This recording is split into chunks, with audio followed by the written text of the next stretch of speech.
ఏంటంటే పంచాయతీ తీర్మానముల రిజిస్టరు మరియు గ్రామ సభల రిజిస్టరు ఆడిట్నకు చూపలేదు.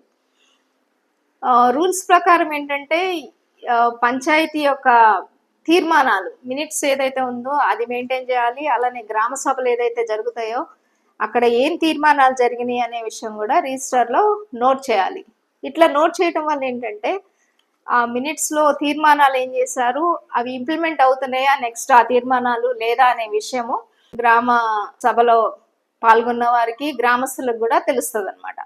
అలా కాకుండా ఏంటంటే ఇక్కడ ఆడిట్ వాళ్ళు అభ్యంతరం చూపింది ఏంటంటే తీర్మానాలు ఏం జరిగినాయో రికార్డ్స్లో లేకపోవడం వల్ల దేనికి ఎంత ఖర్చు పెడుతున్నారు, ఎంత నిధులు జమ అవుతున్నాయి, ఎంత ఖర్చు జరుగుతుంది పంచాయతీ ఆమోదం పొంది అనే విషయాలు అక్కడ రిజిస్టర్ లేని కారణంగా వాళ్ళు చూపించలేకపోయారు అనమాట.